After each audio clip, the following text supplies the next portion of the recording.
Craft with punch needle channel में आप सभी का स्वागत है। और ये मेरे चैनल की पहली वीडियो है, तो प्लीज़ इस वीडियो को सपोर्ट करिए और मेरे चैनल को सब्सक्राइब करिए। तो देखिए, ये है मेरे पास पंच निडल किट, जो कि मैंने ऑनलाइन ही मंगवाई है। इसके अंदर एक मैजिक पेन आता है और 3 निडल आती हैं। एक सबसे मोटे नंबर वाली होती है, फिर एक मीडियम साइज वाली होती है और फिर एक होती है स्मॉल साइज वाली।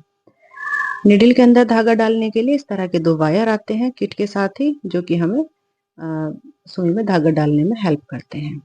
तो देखिए, निडल जो है, ये इसके अंदर जो होल है, इसके अंदर से हम इसको वायर को इस तरह डालते हैं। अगर पीछे की तरफ निकल आता है तो ठीक है, नहीं तो ये छोटा सा जो कैप है, हम इसे हटाएंगे और यहाँ से वायर जब आ जाएगा तो इस कैप को हम फिर से लगा देंगे। वायर के अंदर हमें ऊन लेनी है या फिर जो भी हम धागा यूज कर रहे हैं वो धागा लेना है और इस तरह से हम ये धागे को डाल लेंगे। अब मैं एम्ब्रॉयडरी करके आपको दिखाती हूँ। देखिए, पंच कर रही हूँ मैं हाथ को, क्योंकि पंच निडल नाम है निडल का, तो इसे पंच ही करते रहना होता है। लेकिन आप देख रहे होंगे कि मेरी एम्ब्रॉयडरी नहीं आई है। इसका क्या कारण है? हम सभी के साथ ऐसा होता है कि हम ये निडल मंगवा तो लेते हैं, लेकिन हम इससे काम नहीं कर पाते हैं। तो मैं आपको बताऊं, इसका सबसे पहला मेन रीजन तो यही है कि हमने निडल के अंदर धागा ही ठीक से नहीं डाला है। आप देख रहे होंगे अभी भी एक होल है इस निडल के अंदर से। यहाँ से भी धागा सुई के अंदर से जाना बहुत जरूरी है, तभी ये हमारी निडल काम करेगी। तो देखिए, उस वाले होल से हमने वायर डाला और वहां भी हम इसमें थ्रेड डाल के इसको हम निकाल लेंगे। अब हमारी जो सुई है एम्ब्रॉयडरी करने के लिए बिल्कुल तैयार है। अब कोई भी मुझे प्रॉब्लम नहीं आएगी। अब मैं आपको दिखाती हूँ। आप देखिए, निडल का जो शार्प वाला हिस्सा है ये ऊपर की तरफ है। जब भी हम काम करेंगे तो ये हिस्सा हमारा ऊपर की तरफ रहेगा, ताकि हमारा धागा पीछे से अटकता ना रहे, क्योंकि धागा पीछे की तरफ है और निडल सामने की तरफ है, तो हम फ्रीली काम कर पाएंगे। आप देख रहे हैं एम्ब्रॉयडरी आ रही है। तो चलिए, जो मैंने डिजाइन बनाया है हम उस पर काम करते हैं।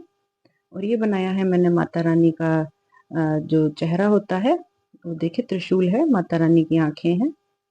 इस तरह से मैं डिजाइन बनाने वाली हूँ, क्योंकि नवरात्रे चल रहे हैं। तो उसी के लिए मैं सबसे पहले अपनी वीडियो में माता रानी से ही जुड़ा हुआ कुछ बनाना चाहती थी, तो इसीलिए मैंने ये डिजाइन चुना है। आप चाहें तो कोई भी डिजाइन ले सकते हैं, कोई भी फूल पत्ती, सर्कल, ट्रायंगल, कोई भी इजी सा डिजाइन आप ले सकते हैं और उस पर आप अपना एम्ब्रॉयडरी करना शुरू कर सकते हैं। ये देखिए, मैं हाथ को पंच करती हूँ, मतलब निडल को पंच करती हूँ और हाथ को थोड़ा सा ट्विस्ट करती हूँ। इसी तरह से करते करते मैं निडल से काम करते जा रही हूँ। और देखिए, निडल का जो शार्प वाला हिस्सा है, जो कटा हुआ भाग है, वो बाहर की तरफ है। हमेशा ही हमें यही प्रोसेस दोहराते जाना है और हमारी एम्ब्रॉयडरी अच्छे से आ जाएगी। अगर आपको कढ़ाई करने में कोई भी प्रॉब्लम हो तो आप इस चैनल पर कमेंट्स में पूछ सकते हैं। मैं आप सभी के क्वेश्चंस का आंसर देने की कोशिश करूंगी। और पंच निडल से जुड़ी हुई ही सारी मतलब वीडियोस इस चैनल पर आपको मिलेंगी, तो प्लीज इस चैनल को सपोर्ट जरूर करिए। तो देखिए, आपने बीच में ध्यान दिया होगा कि मेरा धागा बीच में से निकल गया था, एम्ब्रॉयडरी नहीं आ रही थी। अगर आपके साथ भी ऐसा हो तो प्लीज सबसे पहले तो आप अपने धागे को, जो आप गोला है आपका ऊन का, वहां से उतार के रख लीजिए। और दूसरा, जब आप निडल को पंच करते हैं और जब ऊपर की तरफ लाते हैं तो ये जो लूप नीचे बनता है, इसे फिंगर से थोड़ा सा पकड़ लीजिए, ताकि जब हम निडल को ऊपर लाएं तो ये धागा साथ के साथ ऊपर ना निकल आए। 2 4 10 5 बार हम इस तरह से काम करते हैं तो हमारी निडल काम करने लग जाती है। अब देखिए, मैंने फिंगर साइड में रख रखी है और मैं आपको सुई से कढ़ाई करके दिखाती हूँ, जो कि मैं आसानी से कर पाऊंगी। जब भी बीच में 1 2 टाँके ना आए, ऐसा नहीं है कि ऐसा होता रहता है कि बीच में 1 2 बारी ऐसा हो जाता है कि टाँके नहीं आते हैं, तो आप धागे को थोड़ा सा लूज कर लीजिए और फिंगर से नीचे की तरफ से धागे को थोड़ा सा पकड़ लीजिए और बस एम्ब्रॉयडरी करते रहिए। जितना आप इस सुई से काम करेंगे उतना ही आपके हाथ में सफाई आएगी, उतनी ही आप अच्छे से एम्ब्रॉयडरी कर पाएंगे। जब भी हम किसी काम को सीखते हैं तो थोड़ी सी प्रॉब्लम तो होती ही है, लेकिन जैसे जैसे हम उस काम को करते रहते हैं तो वो चीज और भी मतलब हम आसानी से कर पाते हैं और सुंदर सुंदर डिजाइन बना पाते हैं। तो देखिए, ये मैंने एक सर्कल बना लिया है डिजाइन का। उसके बाद अब जो मैंने ये बनाए ना त्रिशूल वगैरह, इन सबको मैं ब्लैक कलर से बनाने वाली हूँ, तो इसीलिए मैं धागे को चेंज करने वाली हूँ। कपड़ा हमारा फ्रेम में बिल्कुल टाइट होना चाहिए। और मैं आपको बता दूं कि ये जो मैंने कपड़ा ले रखा है ये है कैनवस कॉटन, जो कि मैंने ऑनलाइन ही परचेज किया है। अगर आप बिगनर हैं तो प्लीज कैनवस कॉटन या फिर खादी कॉटन का कपड़ा, केसमेंट का कपड़ा, इस तरह का ही कपड़ा यूज करिए एम्ब्रॉयडरी करने के लिए, वो आपके लिए सही होगा। देखिए, मैंने जो ये जो धागा लिया है, एंकर वाला थ्रेड लिया है, जो एम्ब्रॉयडरी थ्रेड आते हैं वो है, और जो मिडिल साइज वाली हमारी नीडल थी, मैंने वो वाली सुई इस पेन के अंदर डाली है। और मैं फिर अपनी एम्ब्रॉयडरी शुरू करती हूँ। वही हमारा प्रोसेस रहेगा कि नीडल को पंच करेंगे और हाथ को ट्विस्ट करेंगे। इसी तरह करते जाना है और अपना जो भी हमारा डिजाइन है वो हमें बनाते रहना है। कोई भी प्रॉब्लम हो तो आप प्लीज कमेंट जरूर करिएगा, मैं आपकी सहायता करने की पूरी कोशिश करूंगी। देखिए, इस तरह से मैंने जो आंखें हैं, आईब्रो हैं, वो सब मैंने बनाकर तैयार कर ली हैं। और ये देखिए, धागा हमारा नीडल के अंदर से एकदम आराम से निकलना चाहिए, कहीं भी रुकावट उसमें नहीं होनी चाहिए। अगर धागा पीछे की तरफ से जरा भी कहीं इलझता है या थोड़ा सा भी टाइट आता है तो प्लीज आप उस धागे को इस तरह से उतार के रख लीजिए, आपकी गुच्छी हो या फिर गोला हो। ये देखिए, ये है कॉटन वाला थ्रेड जिससे हम रजाई गद्दे सिलते हैं या फिर हम माला वगैरह बनाते हैं, वो वाला मैंने धागा यूज किया है। और निडल मेरी है मिडिल साइज वाली।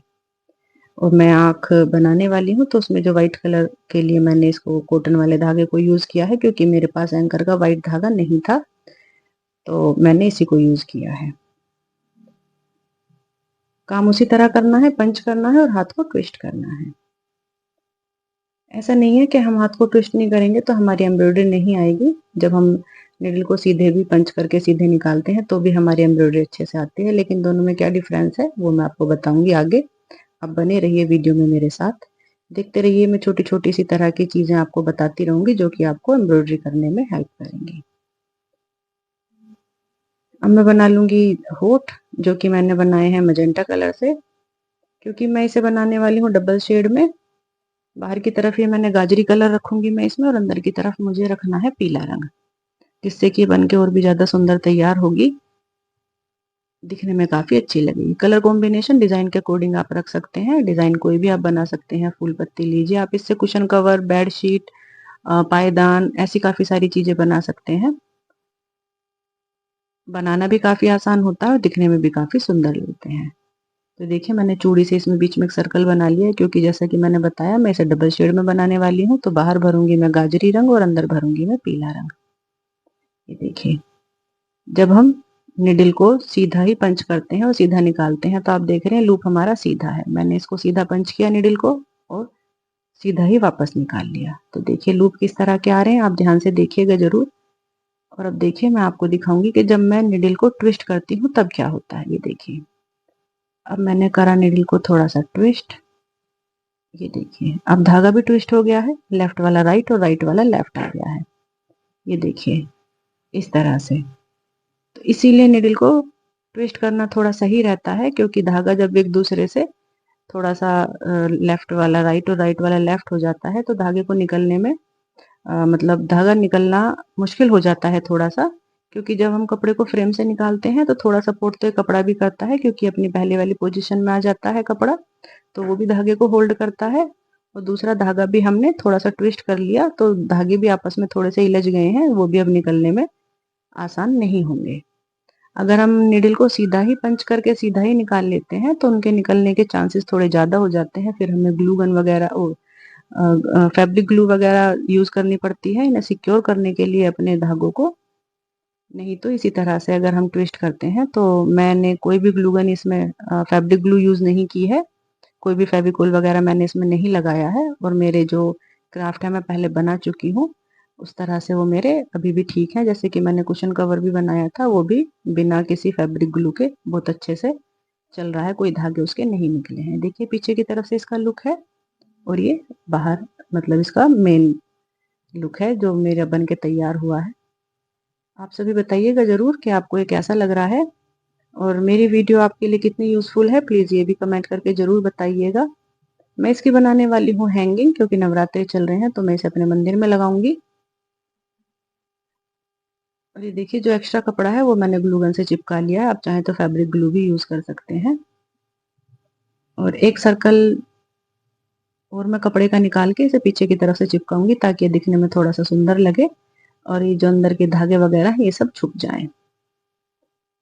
ये मैंने लगा दी इसमें एक हैंगिंग, ताकि ये सुंदर लगे दिखने में। और ऊपर की तरफ एक लगा दूंगी मैं इसमें गोटे से ही एक धागा, जिससे कि मैं इसे अच्छे से टांग सकूं, कहीं पे भी लगा सकूं। और ये देखिए बनने के बाद ये कितने प्यारी लग रही है मेरी माता रानी का जो मैंने बनाया है हैंगिंग। अगर आपको ये वीडियो जरा सी भी यूजफुल लगे तो प्लीज़ इसे लाइक करें, शेयर करें और मेरे चैनल को सब्सक्राइब भी करें। वीडियो को यहाँ तक देखने के लिए आप सभी को थैंक यू।